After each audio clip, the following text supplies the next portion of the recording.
ईश्वरपुर में आप प्रत्याशी अमित कुमार सिंह के पक्ष में सांसद संजय सिंह ने किया रोड शो।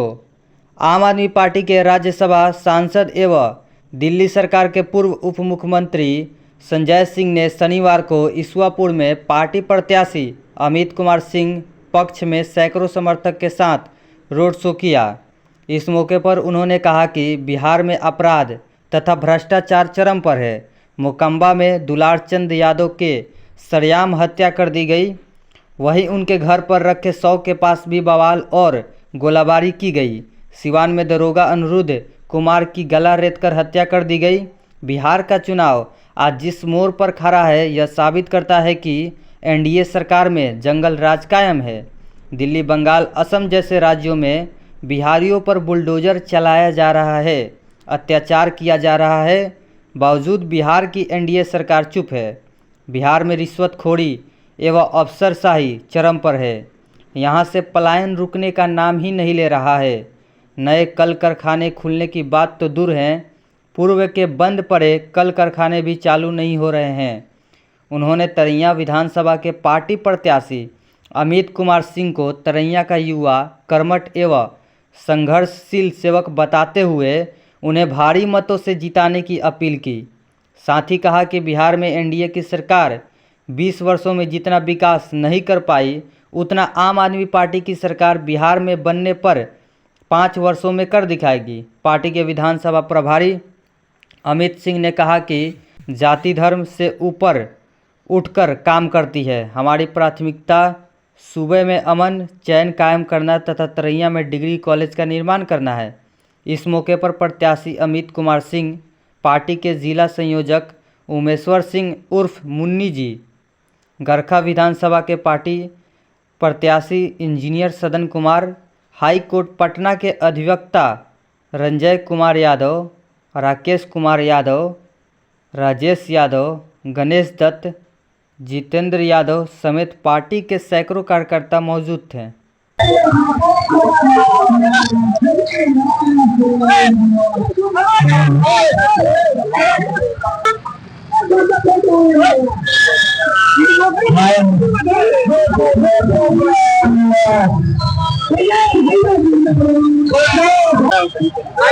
अमित सिंह जी के पक्ष में प्रचार करने के लिए आया था। पूरे बाजार में पदयात्रा की इनके साथ और इनके साथियों के साथ।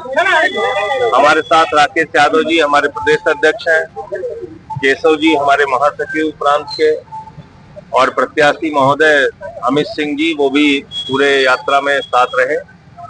और एक युवा, संघर्षशील और काम करने वाले व्यक्ति को तरैया की जनता चुने, मैं ऐसा उनसे निवेदन और अनुरोध करने, प्रार्थना करने के लिए आया हूं। बिहार का चुनाव इस वक्त जिस मोड़ पे खड़ा है, आप देख सकते हैं कि जंगल राज की जीती जागती मिसाल आपको मोकामा में देखने को मिली। किस तरह से एक दूसरे पे गोलीबारी हो रही है, दुलार चंद यादव की वहां पे हत्या कर दी जाती है।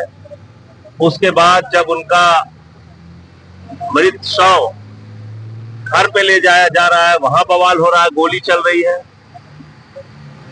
आप सब लोग जानते हैं कि गांव के सरपंच का भी जब चुनाव होता है, उस वक्त जितने भी लाइसेंसधारी असलहे होते हैं, सरकार के द्वारा लाइसेंस प्राप्त जितने असलहे होते हैं, वो सब के सब थाने में जमा करा लिए जाते हैं।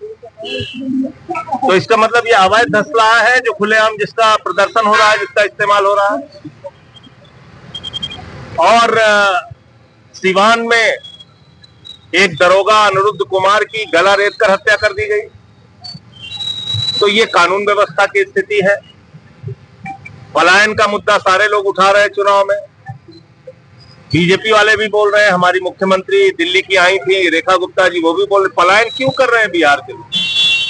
20 साल से तो बीजेपी का राज है, जेडीयू का राज है।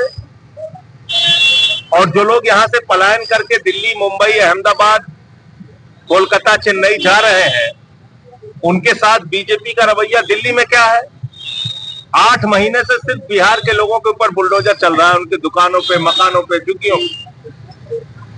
अभी छठ पूजा बीती है दिल्ली में, छठी मैया का नकली घाट बना दिया इन लोगों ने। अब चुनाव आया, कह रहे 10-10 हजार रुपए देंगे, चुनाव के बाद 2 लाख देंगे। तो मोदी जी से और उनकी पार्टी से, एनडीए से सावधान रहने की जरूरत है बिहार की जनता को। इन्होंने कहा था 2 करोड़ नौकरी देंगे, कुछ नहीं किया। काला धन लाके 15 लाख देंगे, कुछ नहीं किया। कहा था 22-15 अगस्त तक सबको पक्का मकान मिल जाएगा, कुछ नहीं किया। किसानों को फसल का दाम 2 गुना करेंगे, कुछ नहीं किया। इतनी कमजोर आवाज नहीं भाई सुनाई पड़ रहा, किसी को नहीं सुनाई पड़ रहा? ठीक है। तो इसलिए ये चुनाव जो है बिहार की जनता को ये तय करने का चुनाव है कि भारतीय जनता पार्टी के साथ रहना है। जिन लोगों ने आपको हमेशा धोखा दिया, अपराधीकरण में बिहार को झोंका, उनको वोट देना है, या फिर एक ऐसी पार्टी जो काम की राजनीति में यकीन रखती है, आम आदमी पार्टी, जिसके प्रत्याशी अमित सिंह जी हैं और ये बहुत ही समाज सेवी व्यक्ति हैं। पिछले 2 साल से अपने क्षेत्र के लोगों की लड़ाई लड़ रहे हैं, काम कर रहे हैं। ऐसे लोगों को विधानसभा में भेजना चाहिए। झाड़ू हमारा निशान है। राजनीति की गंदगी पे झाड़ू चलाने की जरूरत है।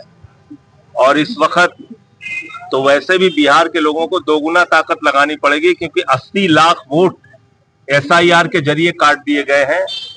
5 लाख वोट डुप्लीकेट हैं। 1 लाख वोट ऐसे हैं एसआईआर के बाद जिसमें नाम का आता पता नहीं है।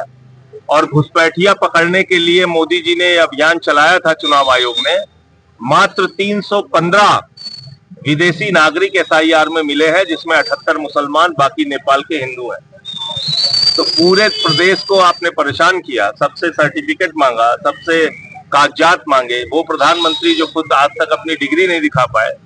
तो ये बिहार के लोगों को 2 गुना ताकत लगानी पड़ेगी, क्योंकि चुनाव से पहले ही बहुत बड़ा वोट चोरी का घोटाला यहाँ पर हो चुका है। सर, आम आदमी पार्टी का सीएम का चेहरा कौन होगा बिहार? हम कुल 83 सीट पे लड़ रहे हैं और किसी गलत फहमी में हम नहीं है कि कोई हम सरकार बनाने जा रहे हैं। लेकिन मैं एक ही बात आपको याद दिलाऊंगा, गुजरात में हमारे 5 विधायक जीते हैं, गोवा में 2 विधायक जीते हैं, महराज मलिक इकलौता विधायक है हमारा कश्मीर में, और 22 सीट हमारी दिल्ली में है। जहां हम विपक्ष में हैं वहां हम जनता की लड़ाई लड़ने का काम करते हैं, उनके मुद्दे उठाने का काम करते हैं, उनके लिए संघर्ष करने का काम करते हैं। तो बिहार की जनता जितना हम लोगों को आशीर्वाद देगी, हम अपने मुद्दों पे काम करेंगे। बिजली, पानी, शिक्षा, स्वास्थ्य, और अमित सिंह जैसे नौजवानों को विधानसभा में भेजना चाहिए, जो लोगों के लिए पिछले 2 साल से और उसके पहले से सघन रूप से गांव-गांव जाके काम कर रहे हैं। एक और मनोरंजन सिंह है जो प्रत्याशी के तौर पर वे भी तैयारी कर रहे थे, आज वो नहीं दिख रहे हैं। तैयारी सब लोग करते हैं, टिकट किसी एक को मिलता है और पार्टी का मतलब यही होता है, पार्टी जिसको टिकट दे उसके साथ। प्रधानमंत्री जी एक मुद्दा बनाए हुए हैं कि बिहार में छठी मैया का अपमान हम लोग कर रहे हैं, लोगों ने किया। राहुल गांधी कह रहे हैं कि छठी मैया का अपमान वो कर रहे हैं। छठी मैया का अपमान तो सबसे ज्यादा मोदी ने किया। नकली घाट जब दिखाया आम आदमी पार्टी ने, सौरभ भारद्वाज ने, तो वहां छठ घाट पे गए ही नहीं, वासुदेव घाट पे, क्योंकि वो नकली घाट था। गड्ढा खोद के पानी भरा था इन लोगों ने। तो मोदी जी से ज्यादा झूठ बोलने का काम कौन करता है? छठ जो किया जाता है हमारे यहाँ 3 दिन उपवास रहा जाता है और 2 टाइम अर्घ दिया जाता है। नरेंद्र मोदी जी ने ऐसा कुछ नहीं किया, लेकिन छठ घाट पर आने के लिए उन्होंने घाट बनवा दिया। ये क्या है सर? ये वही उनका फ्रॉड का तरीका जो है वही है, और क्या है। उनकी पार्टी का नाम है भारतीय झूठा पार्टी। सर, अमित शाह जिंदाबाद।